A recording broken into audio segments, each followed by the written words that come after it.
Welcome to the Making Sense podcast. This is Sam Harris. Just a note to say that if you're hearing this, you're not currently on our subscriber feed, and will only be hearing the first part of this conversation. In order to access full episodes of the Making Sense podcast, you'll need to subscribe at samharris.org. There you'll also find our scholarship program, where we offer free accounts to anyone who can't afford one. We don't run ads on the podcast, and therefore it's made possible entirely through the support of our subscribers. So if you enjoy what we're doing here, please consider becoming one.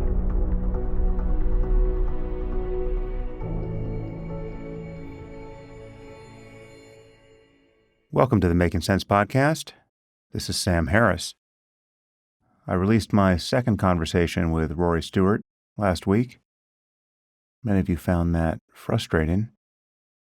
I understand, especially if you are listening to it after more recent events in the UK have unfolded, where even the Prime Minister had to give a speech about the pervasive problem of Islamism and jihadism in the UK and how they could no longer tolerate it. Anyway, make of that conversation what you will. I won't further comment on it here, but I am confident that the topic will come up again and again and again. Today I'm speaking with Bret Stephens. Bret is an opinion columnist for the New York Times. He previously served as editor-in-chief of the Jerusalem Post and as foreign affairs columnist for the Wall Street Journal, for which he won a 2013 Pulitzer Prize for commentary. Among his other distinctions, in 2022, he was banned for life by the government of Russia and can't visit that country ever again. And we talk about Russia, among other things.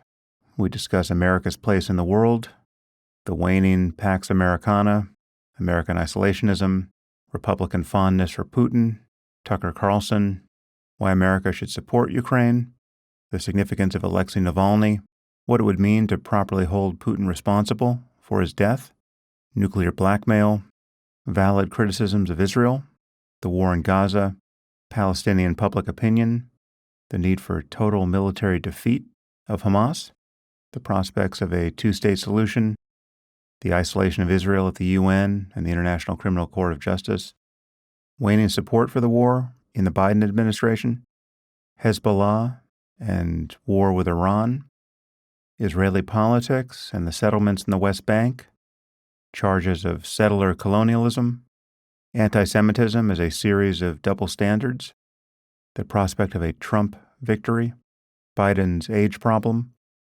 the crisis at the southern border, U.S. immigration policy, and other topics. We cover a lot of ground here. And now I bring you Bret Stephens.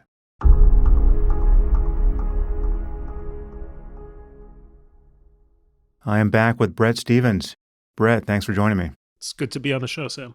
So there's not much going on in the world. It's too bad we don't have anything to talk about. How's the weather in New York? Yeah, it's a quiet time of peace on earth. So the weather is just fine. It's warming up.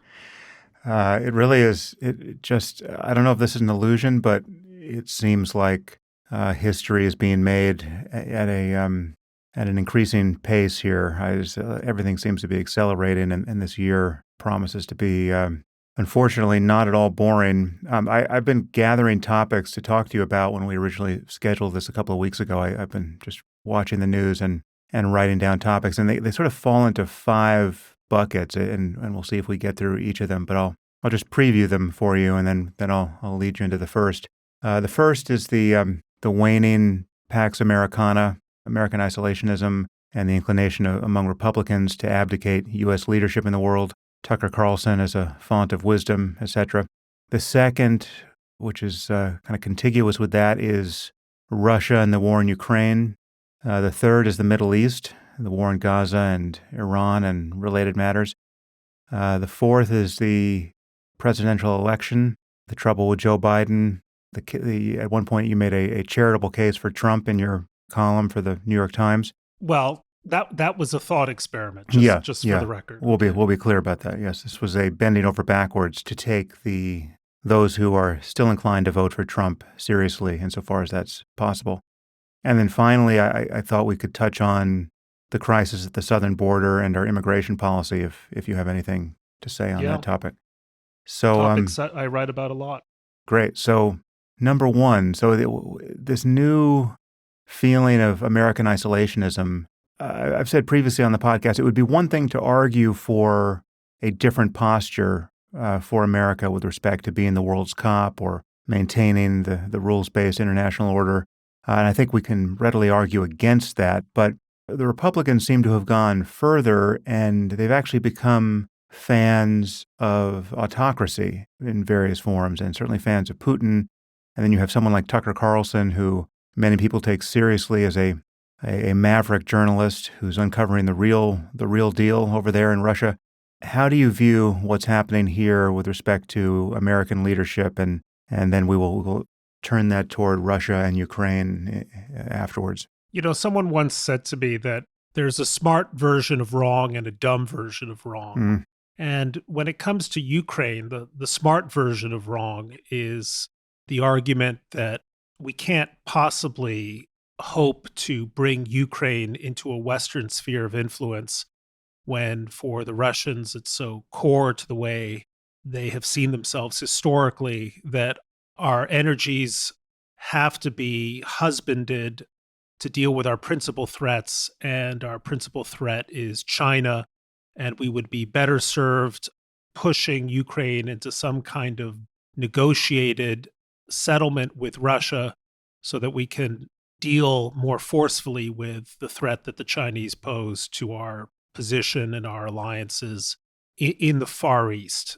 That's the smart version of wrong. It's wrong because I think that if Ukraine is going to fall, then we will have to actually devote more resources to the defense of Europe, not fewer resources. It will be a NATO country that will next be in the crosshairs, and we will have treaty obligations. And it's wrong because I think the collapse of Ukraine, or rather the collapse of Western and American will to support Ukraine, is just going to serve as an advertisement to Xi Jinping and China to adopt an even more aggressive posture in Taiwan. But at least that position has the merit of an attempt to sort of think strategically about what our options are when we have limited resources. The Republican Party now is in the dumb version of wrong. Not even the dumb version of wrong, I would say the evil version of wrong, because what they are doing is abandoning an extraordinarily courageous democratic ally that has done us the service, the great strategic service of destroying about half the Russian military without the loss of a single American or NATO soldier, and against a dictatorship that, as we just saw with the killing, really the murder of Navalny, whether he was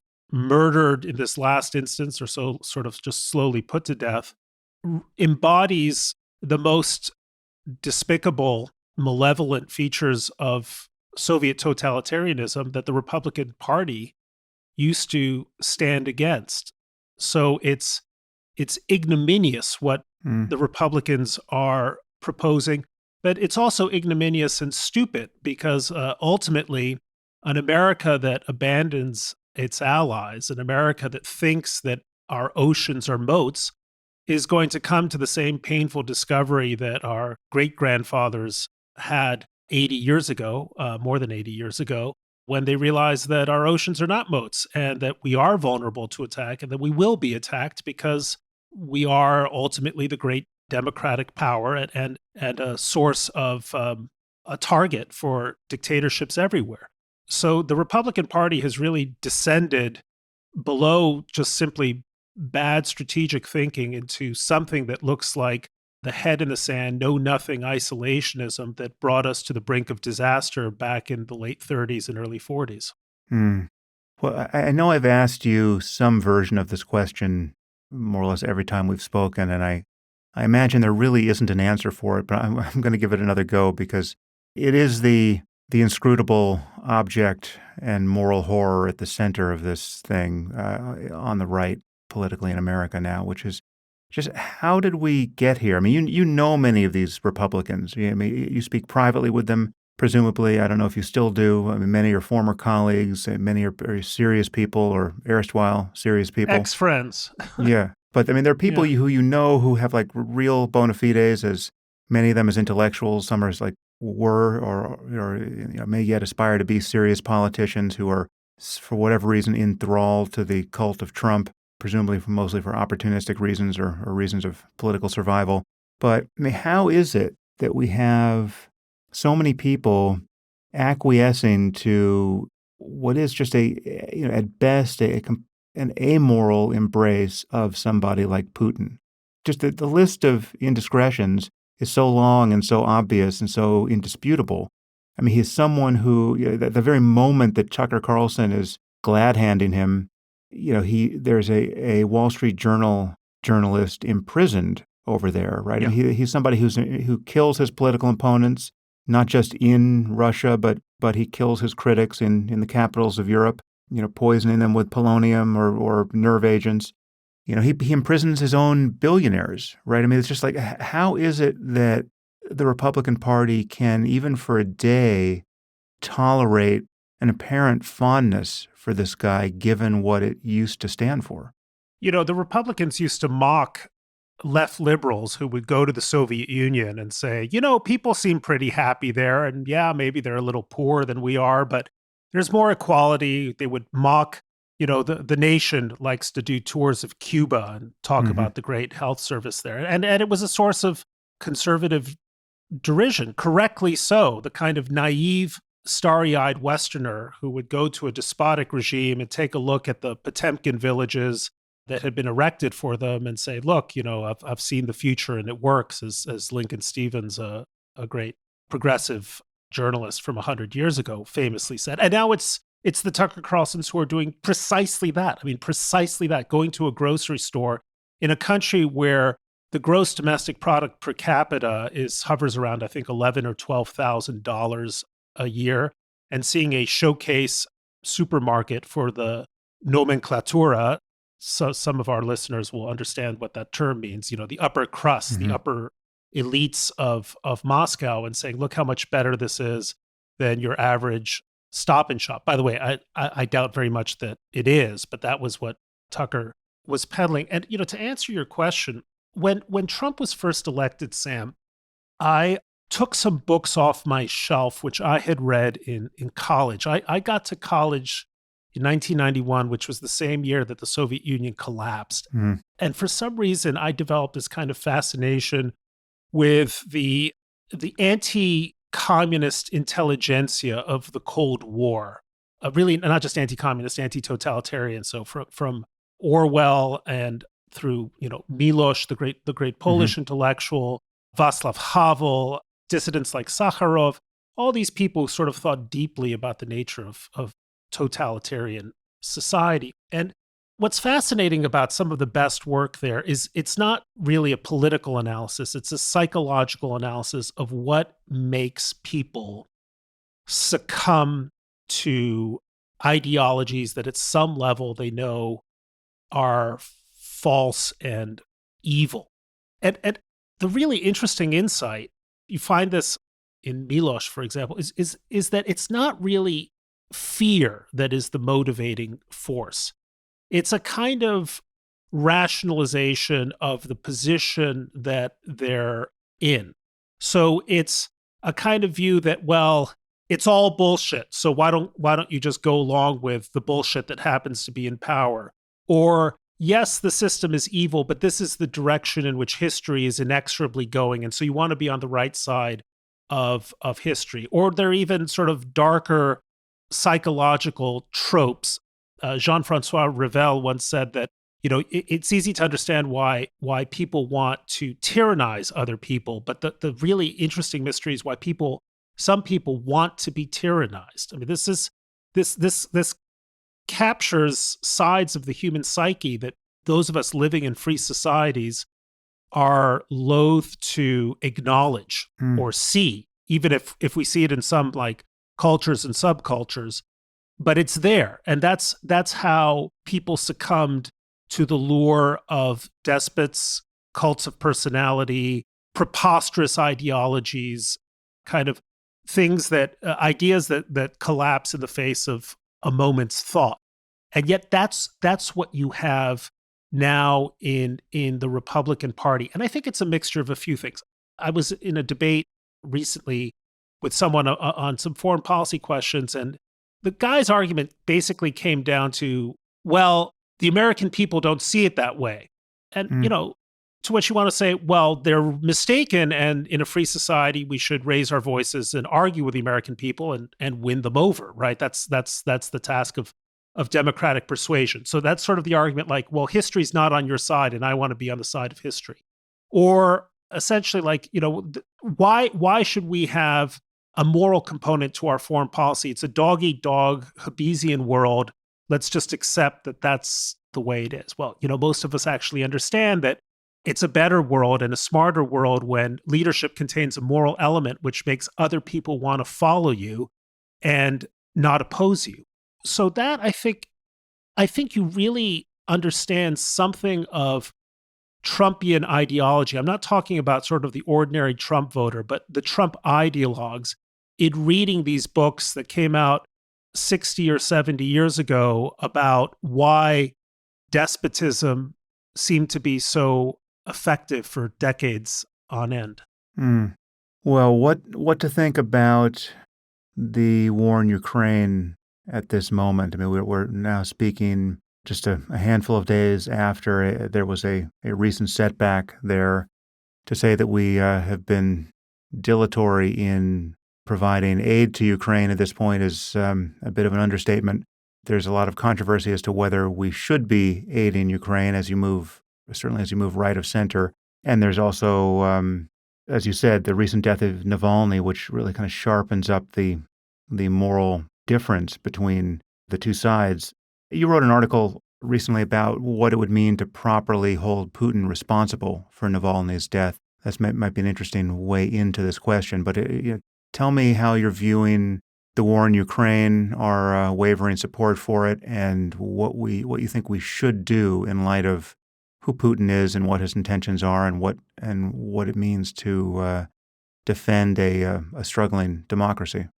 Well, we should help Ukraine as much as we can, not only because of the morality of supporting an embattled democratic ally against a foe like Putin, but much more importantly, the self-interest.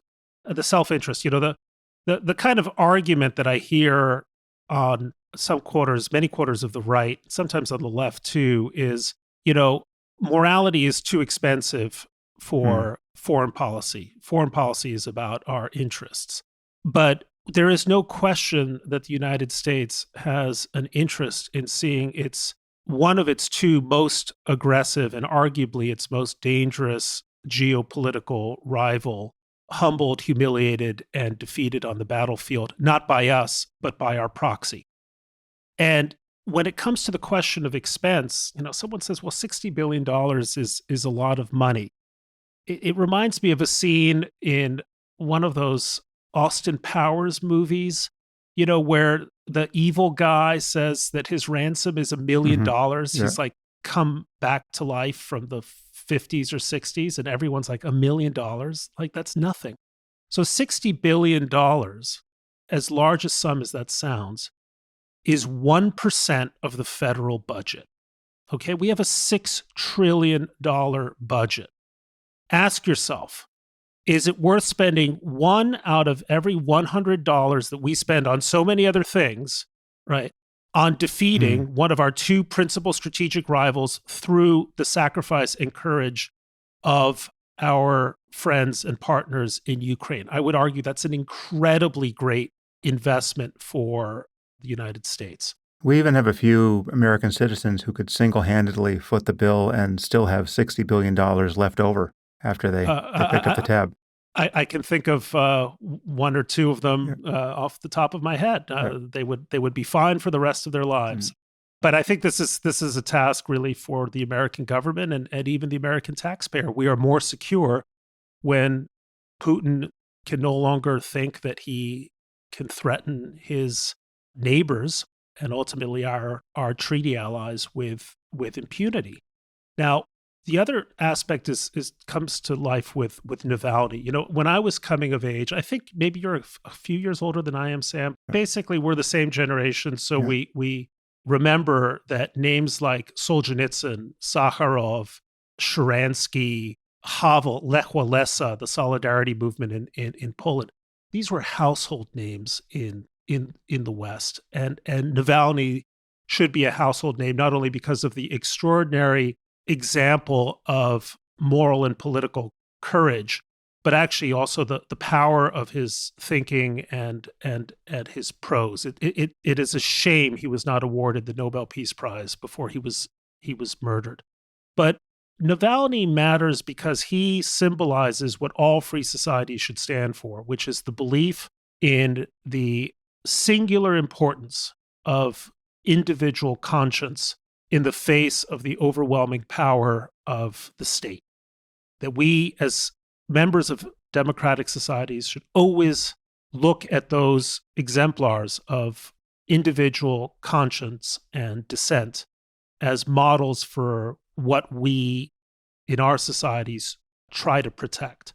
And I fear even now that within a week, the conversation about Navalny is going to be, a part of the remote past. And I think that's not only a failure on our part and says something, I think, about the degraded state of democratic discourse, but it's also a foreign policy failure because in standing up for people like Navalny, in punishing the regime for what it did to him, we're actually helping to embolden some unseen number of future Navalnys who could at some point profoundly threaten the state. It's not for nothing that Putin took a singular interest in Navalny and was so threatened by him because he understood that the power of Navalny's example, his courage and his conscience were a threat to his regime. The best thing we could do, this was suggested to me by Bill Browder, the financier and activist who was behind the Magnitsky sanctions, is what he called the Navalny Act.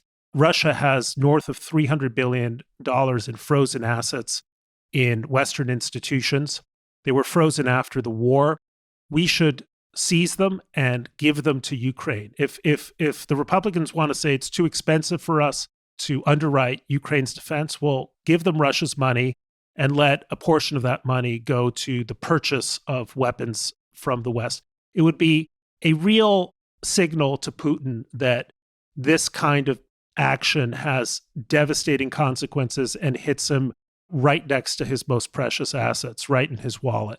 That would be one thing. The next thing is there's an election in Russia, a quote-unquote presidential election next month. Garry Kasparov, the great chess player and also human rights activist, he said, just don't recognize Putin's legitimacy. That's another thing that Putin craves in addition to money. He craves the trappings of political legitimacy. Stand up for other dissidents.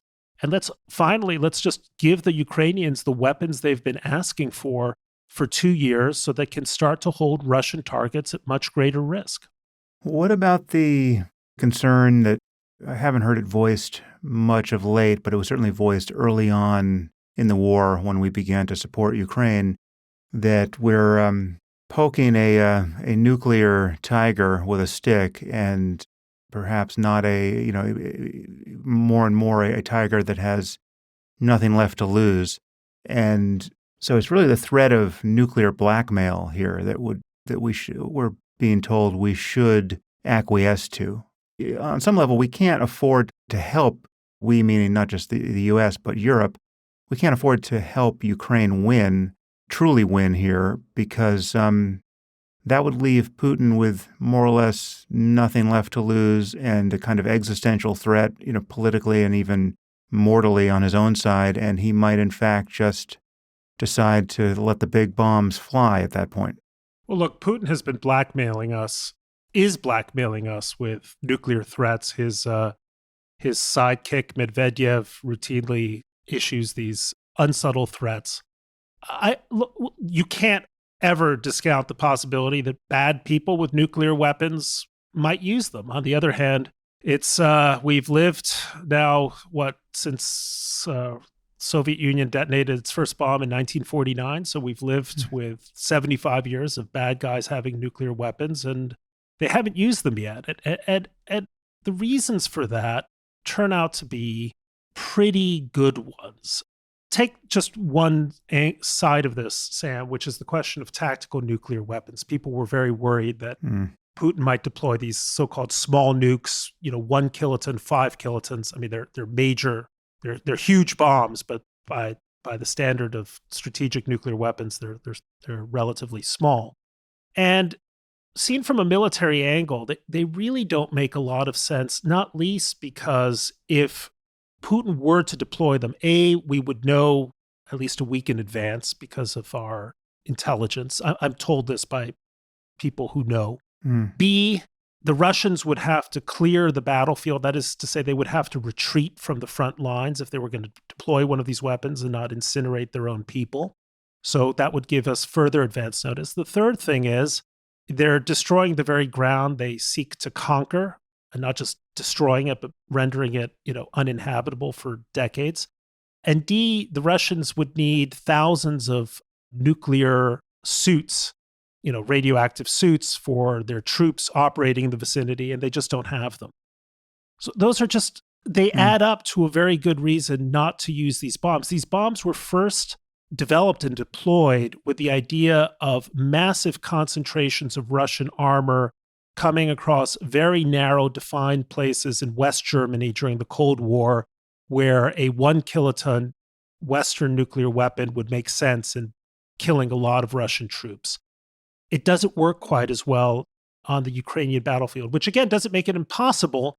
It just makes it highly unlikely. And it's also important not to allow ourselves to be implicitly threatened by this kind of blackmail, because it just advances Russia's war aims. I mean, Putin wants very much to win in Ukraine, but what he really doesn't want is to be completely incinerated. And someone made the point, remember during COVID when Putin would sit on one end of some 40-foot table and, Macron or whoever was visiting him would sit at the end.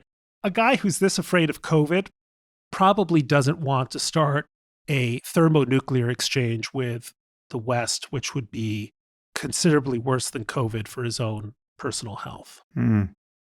What about the idea that he really just wants Ukraine and would be happy to stop there for, reasons of the historical fictitiousness of Ukraine as a nation and its belonging to Mother Russia, and he really has no further designs on Europe?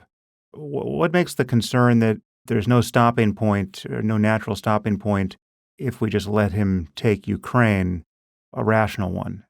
I would imagine the Tucker Carlson camp is highly skeptical that he is going to be rolling tanks into the rest of Europe.